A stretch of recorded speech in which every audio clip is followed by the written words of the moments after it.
Ang lumpia ko, nilalagyan ko ng... Kasi kami lang din. Wala kaming pinag-iwanan sa apartment.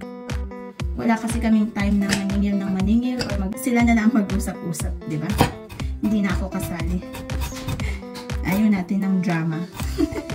May bubong yung parking kasi nga pag summer dito medyo mainit talaga. Merong 2% lang naman. So katatapos lang natin mag-church and may pa-breakfast sa simbahan. Ang sinerve nila is menudo. Ang menudo nila pala dito parang papaitan. Pero clear soup siya. Wala siyang pait. Tripe, beef tripe, tsaka parang mais na lumambot. Kakaiba.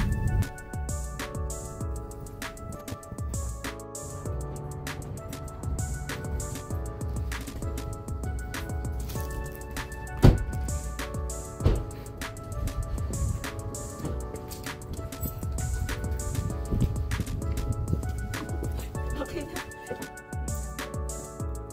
You can just blur it. Hello! Busy Sunday today. Nagluluto ako. At ito naman, nag-aayos ng bag namin. Ayan. Papalitan niya yung ilaw.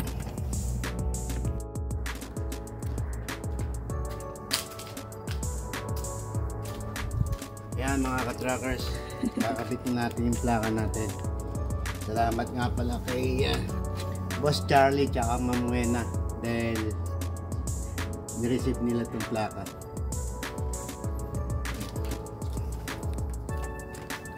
May siya? Meron siyang lagay ng plate? Oh, see. I-figure out ito muna.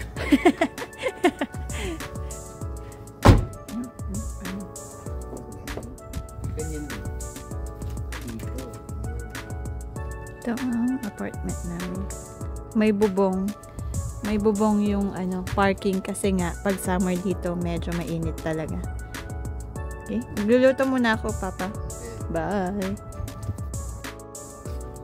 Okay, magluluto muna tayo ng lunch. Sunday lunch. So kanina bago kami nagsimba, may isa tayong tenant na nagbayad ng rent nila. So, na ngayon? November 10 na ngayon. So, medyo late siya nagbayad. So, explain ko po sa inyo kung paano namin minamanage yung apartment kahit nandito kami. Kasi kami lang din, wala kaming pinag-iwanan sa apartment. Kami lang din ang nag-aayos. So, okay, habang nagluluto tayo. My name is Teacher Belle and welcome to Home and Everything. Ang channel po na ito ay mga journey natin bilang isang OFW dito sa Amerika. Ako po ay isang Pinay SPED teacher, kasama ko ang family ko dito. Yan, so kung gusto nyo po ng mga tips sa pagtuturo, mga ideas, or paano makapunta dito, and then mga investments as OFW, please do subscribe po. So, ang menu natin, lunch menu, magluluto tayo ng white spaghetti, tsaka lumpia.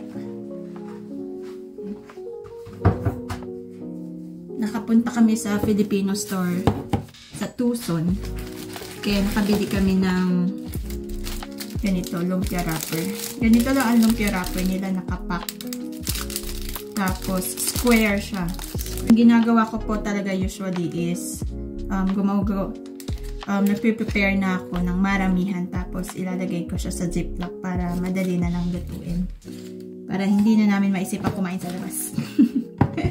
Okay, so ang lumpia ko, nilalagyan ko ng crab meat. Yan. So, pork. Yan. Pork tsaka crab meat. Crab meat. Carrots. Sibuyas. Bell pepper.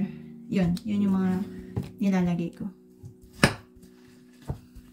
Okay. So, ang pag-uusapan nga natin ngayon is kung paano namin hinahandle or minamanage yung paupahan sa Caloocan. kahit nandito tayo abroad. So, bago kami umalis sa Pilipinas, nag-set na ako ng mga rules na piling ko mas mapapadali kami. So, may mga 7 tips tayo kung OFW kayo at gusto nyong i-manage yun. Kung gusto nyong kayo pa rin ang mag-manage sa apartment nyo. Okay? Okay. So, 6 ano lang naman yun eh. 6 unit apartment. So, bale 6 tenants lang ang nandoon. So, syempre, ang una, nung medyo nag-screen din kasi kami ng ng tenant. Yung alam namin na hindi masakit sa ulo. Nagpa-send kami ng IDs nila kung saan sila nagwo-work. Tapos, sinend ko muna yung kontrata sa kanila. So, sige. Bago ko pinakita yung mga units, sinend ko muna yung kontrata sa kanila. Kasi, ayoko na kung kailan sila magpipirma ng kontrata, tsaka palang nila malalaman yung mga rules. Para alam nila yung expectations namin. So, yun yung pinakauna. So, una na dyan yung no pets allowed, pero meron talagang tenant na hindi mo maiiwasan. So, ang inalaw ko lang is isang small pet lang. Ang inalaw ko. Yun lang. Isang small pet na hanggang lang, yung parang mga chihuahua size lang. So yun, send the contract before anything else. Okay? Para alam mo na the same page kayo. Para hindi yung pagpipirma na ng kontrata, dun pa lang sila magpe-question about things. Tapos pangalawa, nag-impose ako ng daily penalty. Okay? So ang ginawa namin, 2 months advance, 1 month deposit. Baliktad. 2 months deposit, 1 month advance. Pero yung 1 month dun sa deposit, pwede nilang gamitin sa last month nila. Tapos yung another month, yun na yung mga pambayad sa bills or sira kung may sira. Okay, so, ganyan po yung ito yung ihahalo ko sa pork. Okay?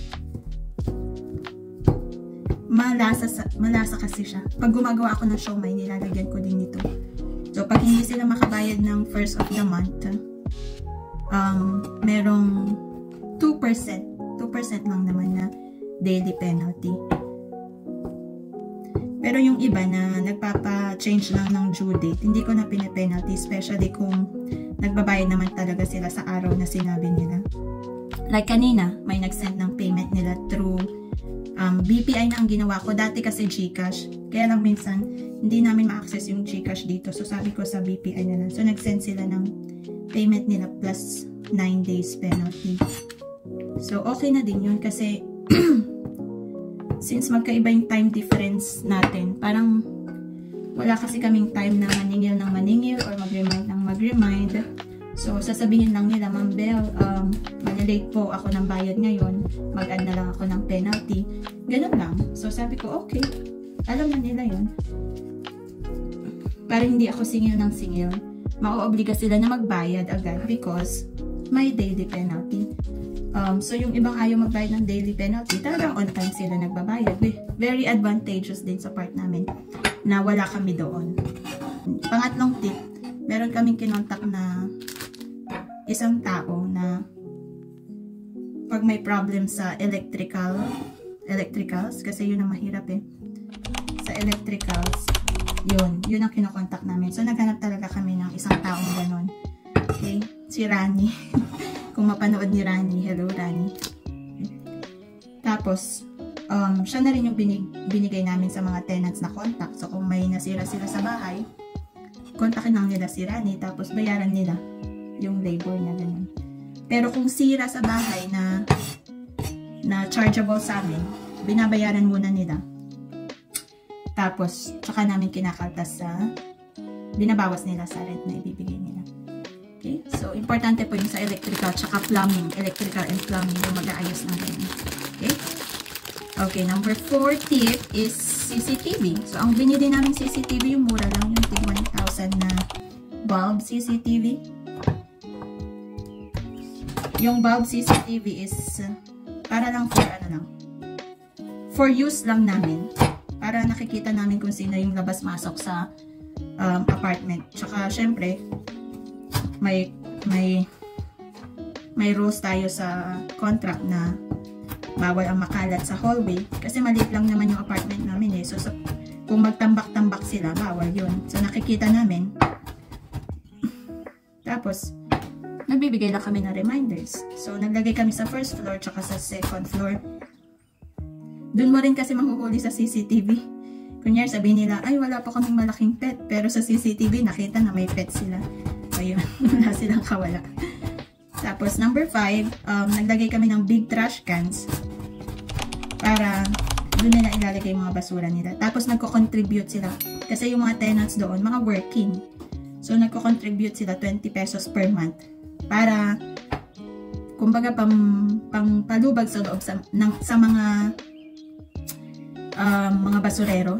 Dati kasi, pag walang naglabas ng trash bin, maiipon lang yun, hindi nila kinukuha. So, binibigyan sila para kuhanin nila. Para hindi naiipon. Yun. Tapos, pang-anim is, tapos nag-create ako ng GC nila.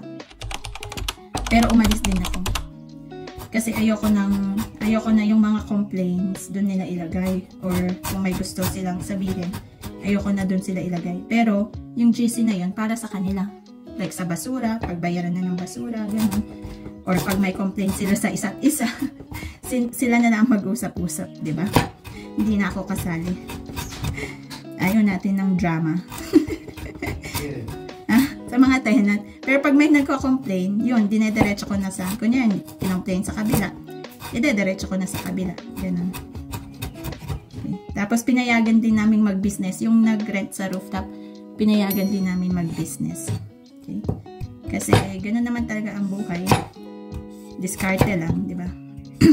At least, kung may business sila, may source of income sila, di ba? May additional income, hindi sila problema sa pagbabayad.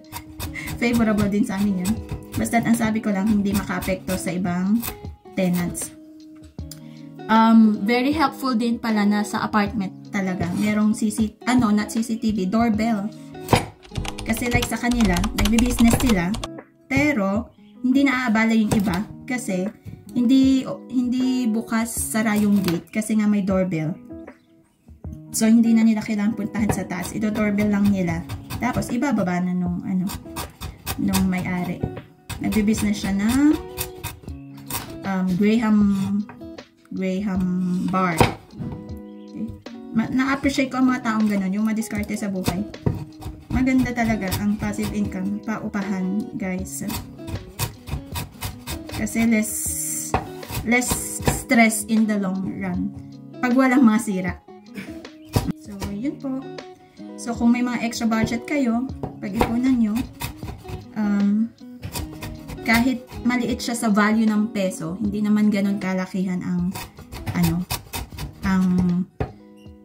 renta.